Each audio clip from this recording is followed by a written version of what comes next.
كيبدا مع جوج السياح سميتهم غريغ وهيدر، جاو للبحر باش يتبلونجاو مع القرش في واحد القفص في البحر. الا ما تحمقنيش. قبل ما يركبوا في الباطو قال لهم هاد البائع ديف حداو راسكم من القرش، راه واحد المره كلا الفخذ ديال طالب في لافاك، ولكن كاع ما تسوقوا ليه، كيظنوا بهضرتو غير بغى يخوفهم. في هاد اللحظه كيجي المرشد السياحي تشاكر وبدا كيسولهم شي اسئله بساط، وفاش اكتشف باللي حتى واحد ما عارفهم جاو لهنا شويه بدا كيطلع عليهم. المهم ركبوا في الباطو ومشاو، شويه بدا كيهضر لهم على التجارب ديالهم مع القرش اللي كانوا غيقتلوه شحال من مره، وقال لهم انا كنت كنعوم معاهم ملي كنت صغير، ووراهم واحد العضه ديال القرش في كرشو. من وصلوا للبلاصه المعلومه بدا تشاكر كيلوح الطعم في الماء باش يجيب القرش لعنده. هيدر كانت خايفه بزاف خصوصا ملي شافت القرش طلع فوق الماء، هادشي خلاها تقرر باش ما تريسكيش بحياتها، ولكن تشاكر كيحاول يهدئها وكيقول لها رخفي فيك النفس كلشي غيكون مزيان، وبداو كيغني اغنيه بيبي شارك باش يحيدوا ستريس. من بعد غريغ وهيدر غيدخلوا للقفص وتشاكر هبطهم بشويه في البحر. هيدر عاوتاني شدات الرعده فاش شافت بزاف القرش كيدوروا عليهم. غريغ كيحاول يواسيها، ومن بعد بداو كيستمتعوا بالجمال ديال الرحله اللي تحت الماء. من بعد رجعوا للباخره وكانوا فرحانين بهاد التجربه. شويه تشاكر جبد الموس على غفله ضرب غريغ ولاحوا في البحر. هيدر بقات كتغوت من كثره الصدمه وما فهمت حتى وزه. الغد لي واحد الميريكانيه سميتها زيفر كانت كدير السورف. من بعد مشات للحانوت، وفي هاد البلاصه سمعت واحد الشاب سميتو موسى باغي يشري كابليات الباتري ديال الطوموبيل، ولكن مولات الحانوت قالت لي ما بقاوش عندنا. من بعد سول زيفر الا كان عندك شي واحد نديباني بيه، ولكن هي قالت لي ما عنديش. من بعد قولبت مولات الحانوت خلصت ثمن العصير اللي رخيص، ولكن في الحقيقه هي كانت مخرجه ايس كريم باش تشفروا بطريقه فنيه. ومن بعد مشات الفارغونيت ديالها تما كتلاقى مع موسى، قال لها الا ما وصلتينيش غادي نقول مول الحانوت باللي سرقتي لي لاكلاص. وبسبب هاد الحصله زيفر قررت باش تدي معاها. في الطريق موسى كان كيهضر بزاف فيه دواوه. زيفر طلع عليه الدم، قالت لي اسكت يا بنادم واش انت فيك الدوده. شويه وصلوا للطوموبيل ديال موسى ولاحظت باللي عنده البلانشات ديال السورف، وهنا بداو كيهضروا على الرياضه ديالهم اللي كيتشاركوها بجوج. شويه بشويه زيفر بدات كتحس باللي موسى ماشي خايب كما كان الظن، وحتى موسى قال لها واخا كون ما كنتيش غتوصليني كاع ما كنت غادي نقولها لمول الحانوت. وباش يديماريو الطوموبيل خاصهم ياخذوا الباتري ديال زيفر. من خدمنا الطوموبيل خدم حتى الراديو، وهنا كيكتشفوا باللي عندهم نفس الذوق ديال الموسيقى. في هاد الليله بقاو جالسين في الطوموبيله ديال زيفر اللي كانت واقفه قدام دار موسى، والامور بدات كتسخن وبداو كيتقربوا من بعضياتهم. موسى شد الساروت ديال بلانشات السورف ولاحوا برا. من بعد ما سالاو بقاو كيهضروا باش يتعرفوا على بعضياتهم كثر. بعد شويه موسى دخل للدار باش يوجد العشاء، ولكن ملي خرج كيلقى زيفر غبر ليها الاثار. خوت دفعوا الايركات، ديروا واحد لايك وواحد الاشتراك، خوكم يلا بادي في ملخصات الافلام، الدعم ديالكم كيشجعني بزاف باش ندير فيديوهات اخرين، ديروا ابوني ما تخسروا والو.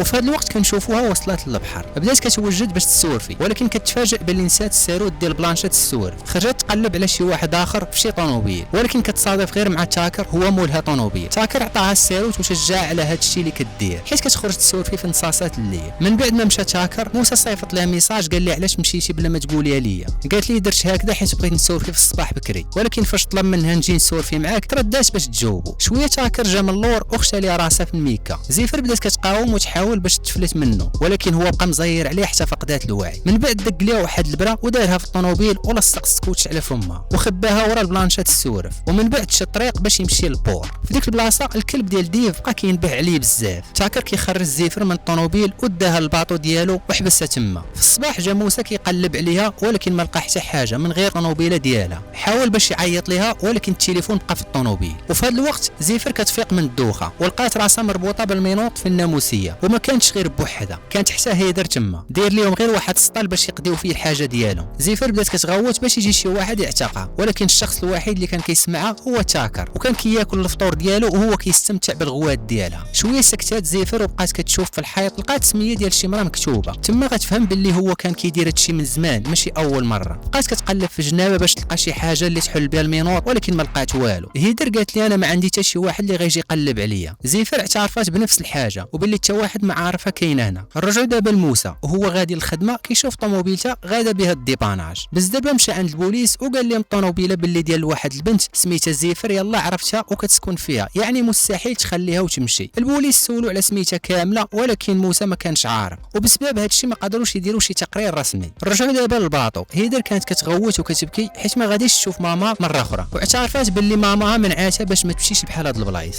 زيفر شاركت معها القصه ديالها وقالت لي انا كبرت وتربيت غير في الخيريه وجيت لاستراليا باش نهرب من الماضي ديالي، وباش يحيدوا عليهم الستريس زيفر قالت واحد النكته وهذا الشيء خلى هيدر تضحك واحد شويه. زيفر لاحظت واحد السلك رقيق في السوتيان ديال هيدر وقالت ليها باش تعطيه ليا، ختنا حيدت السوتيان ولاحتو ليها. بعد شويه زيفر قدرات تخرج داك السلك وبدات كتحاول تحل في المينور، ولكن قبل ما تكمل المهمه ديالها تاكر دخل على غفله، جاب ليهم الخبز والماء. شويه جلس حدا زيفر وبدا داوي على الحيوانات المفترسه اللي كاينه في البحر، وفاش مشى زيفر رجعت السوتيان لهيدر، ومن بعد بدات كتحل في المينور، ولكن شويه حسات بالدوخه وطيحات السلك من يدها. هادشي كيعني باللي تاكر دار لهم شي حاجه في الماء كتنعس، حيت هيدر حتى هي تلاحت دوده. من بعد تاكر رجع للبيت وخد السلك قبل ما زيفر تحل المينور. عاوتاني فاقت من النعاس، ولكن هاد المره لقات راسها مربوطه مع الكرسي في الباطو، بدا كيشعل في الكاميرا والضوء. هيدر حتى هي كانت مربوطه تما بواحد السلسله. تاكر بدا كيهضر بشي طريقه غريبه وكيقول بلي الله ما كاينش في السماء ولكن كاين هنا في البحر. شويه بدا كيقول بلي شاف زيفر من قبل وهي كدير السورف، كانت بنت مليئه بالحياه وعندها طاقه روحيه كبيره. وقال حتى هاد الاحساس الواعر ديال زيفر كنحس بنفسه وانا كندير الهوايه ديالي. الهوايه ديالو هي هاد الشيء. تاكر شد شويه من الشعر ديال هيدر وقطعه وهي مازال فاقده الوعي. من بعد فاقت وبدات كتسب فيه. تاكر بدا كيهضر بحماس على القرش بانهم حيوانات زوينه وظريفه، وكيتشكى من القصص والخرافات اللي كيقولون بنادم على القرش باش يشوهوا السمعه ديالهم. وفي هاد الوقيته اللي كان كيخدم هاد الاله هيدر بدات كتطلع وتعلقات فوق البحر. من بعد بدا كيهبط فيها شويه بشويه في الماء حتى خلى ليها غير النص. كان باغي يسجل وجهها وهي كتواجه الخوف. شويه الحوت غيجي والقرش بدا كيهجم عليها. زيفر بدات كتغوت بالجد وهي كتفرج في هيدر كيفاش غتموت قدام عينيها وكيفاش هيدر غادا تكافح باش تبقى حيه. اما تاكر بقى كيدور في الكاميرا باش حتى زيفر تبان في الشاشه، وكان كيقول هذا العرض هو احسن عرض في العالم. من بعد هذا الشيء رجع زيفر للبيت، ومن كثره الصدمه حتى هي بدات كتكتب سميتها وسميت هيدر في الحيط. وفي هذه اللحظه شافت واحد شويه صباغه مازال جديده، بدات كتقشر فيها واكتشفت بزاف الاسماء تكتبوا هنا وكانوا مخبين ورا الصباغه، وهذا الشيء خلاها تفهم باللي تاكر قتل بزاف ديال الضحايا قبل منهم. في بلاصه الماكله اللي في الباطو كان تاكر كيشرب ويشطح وفرحان مع راسو بسبب داك الشيء اللي دار. من بعد خدا الفيديو وكتب عليه سميت هيدر ولصق عليه الشعر ديالها، ومن بعد دخل الكاسيطه لواحد الماريو اللي عامر بالفيديوهات ديال الضحايا. شويه عاوتاني جبد كاسيطه جديده وكتب عليها سميت زيفر. الغد ليه موسى خرج باش يدير السورف، ولكن ما قدرش يتكونسونطرا حيت مازال كيفكر في زيفر. وفاش تم راجع من البحر لقى واحد البلانشه مهرسه حدا الصخر، وبدا كيقول مع راسو ياك ما زيفر وقع عليها شي مشكل.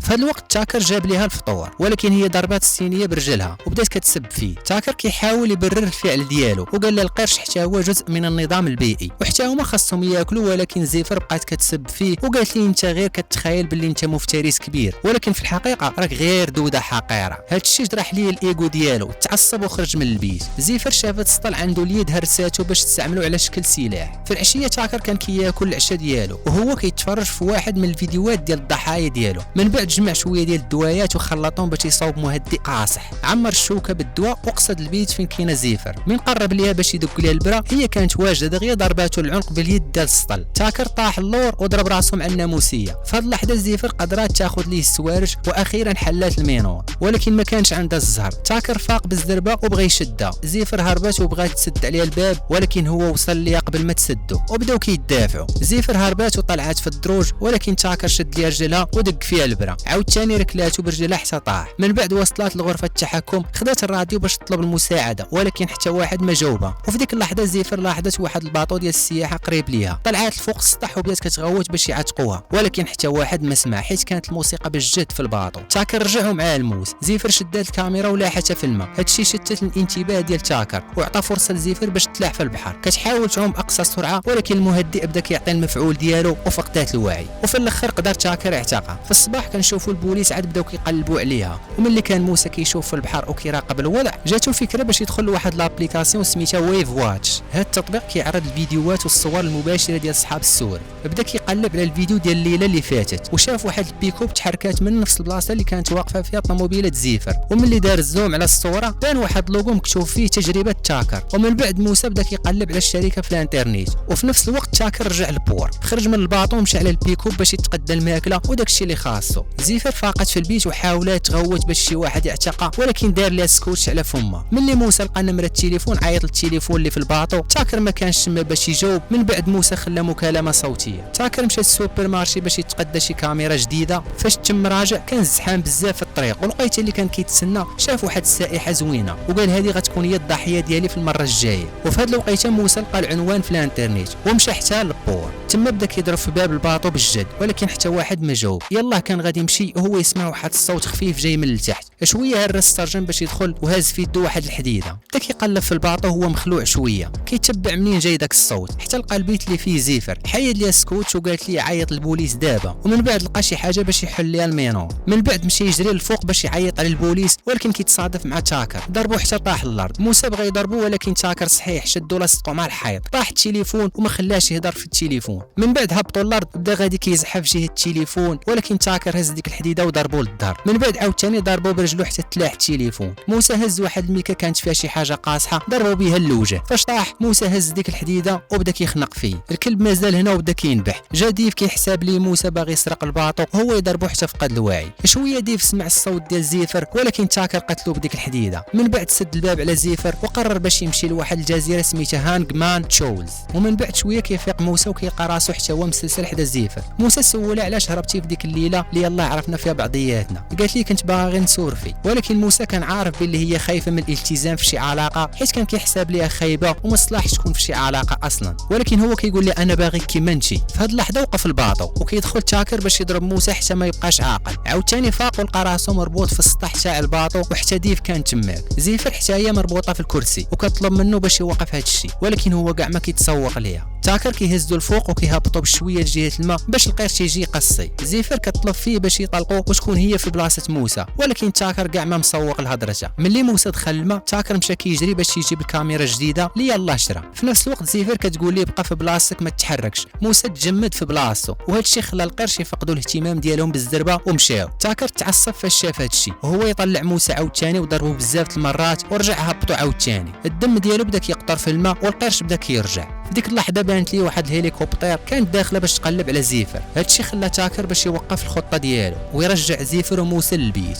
زيفر ستريسات بزاف حيت كتشوف في موسى غيبقى ينزف حتى يموت. هادشي خلاها دير واحد البلان صعيب. قررت باش تهرس الصبع الكبير باش المينوط يقدر يخرج. على غفله دخل تاكر جاب ليها الماكله وقال لي حتى انت بحال القيش خاصك تاكلي. ومن بعد خرج وخلاها. من بعد رجعت تكمل المحاوله ولكن المينوط ما قدرش يخرج. وفاش ما بقى ليها حتى شي بلان بدات كتعض في يدها. في نفس الوقت تاكر كان كيوجد الدواء ديال النعاس. فاش رجع البيت ما لقاش زيفر في الناموسيه، لقى غير الصبع ديالها. زيفر خرجت بالزربه من البلاصه اللي كانت مخبيه فيها وسدات الباب. مشات للبيت التحكم وديمارات الباطو. تاكر حل السرجم ديال السكور ومشى باش يقطع الضوء، وهذا الشيء خلى الباطو وقف عاوتاني. من بعد زيفر شافت واحد الحفله في الجزيره اللي قريبه ليهم، بدات كتقلب على شي فلان باش تشعلو باش يشوفوها، ولكن تاكر قرب ليها شعلاتها ولاحت عليه ومن بعد هربات. سدات على راسها في الكوزينه وطلعت فوق الطابله باش تهرس السرجم وتهرب، ولكن الحزام ديالها تشد في واحد الحديده. هادشي خلى تاكر يجي في اخر لحظه يهرس الباب ويدخل عليها. شدها وجرها لتحت، بجوجهم زلقوا في الارض. زيفر شدات واحد المقله، هو شد واحد الموس. زيفر ضرباتو اليد بالموس اللي كان شادو هو، من بعد ضرباتو بالمقله حتى طاح الارض وخرجت تجري برا للسطح. تاكر تبعها وشعل الضوء، لقاها غادا كتعوم في اتجاه الجزيره. رجع باش يجيب سلاح الصيد ولكن ما كايناش ديك اللعيبه ديال العين باش يشوفها. من بعد قرر يركب في الباطو صغير ويمشي باقصى السرعه باش يوصل عليها. ديك الساعه زيفر وصلات الرمله مهلوكه. تاكر تلا عليها وبدا كيضرب فيها حتى فقدات الوعي، ومن بعد رجع الباطو عاوتاني. في هاد اللحظه فاق موسى ولقى راسو مربوط مع الكرسي وزيفر معلقه فوق البحر. تاكر رش عليها الماء باش تفيق. من بعد بدا كيهضر ليها على الحوت اللي كيعجبو فاش كيقاوم الصياد ملي كيشدو. شويه جا القرش فاش شاف الدم ديال زيفر. تاكر هبط لتحت ووجد الكاميرا باش يبدا يصور فيها. ملي القرش قرب ليها ركلاتو برجلها. تاكر تعصب من هاد البلان، شد هاد الحديده وضرب القرش باش يهيجو من كثره الدم، ولكن القرش هرب. هنا زيفر شدات ديك الحديده ديال الصيد وبدات كتطلع بها الفوق. القرش رجع عاوتاني. تاكر بدا كيخوف فيها باش طيح، طاحت في الماء. وفاش شافت القرش جاي لجهتها القرش وقف واحد شويه وبقى كيشوف فيها. بما ان القرش حتى هو تآدى من طرف تاكر خلاها ومشى بحالو. هنا زيفر قدرات تطلع للباطو وبدات غادا وكتخبى حتى لقات هاد اللعيبه ديال الصيد، ضرباتو بها حتى تلاح في البحر. القرش الكبير رجع بالزربه وشدو بفمو الكبير وكلاه وكانه انتقام، وكلشي تسجل في الكاميرا. من بعد شدات واحد الفلامه شعلاتها في السماء باش يعتقوها. من بعد شويه تم جاي واحد الباطو من الجزيره ودار ليها السينيال باللي هو غيجي. زيفر مشات عند موسى بدات كتفيق فيه حيت كان فاقد الوعي وكتقول لي انت الحاجه الوحيده اللي بقات عندي. موسى فاق وقال لي كنت عارف هادشي. القصه ديال الفيلم كتسالي هنا الخوت. الى عجبكم هذا الفيديو ديروا لايك، تعليق واشتركوا في القناه، ما تخسروا والو، حيت التفاعل ديالكم كيشجعني باش ندير فيديوهات وملخصات اخرى. دونك ما تبخلوش علينا باللايك ديالكم وسبسكرايب.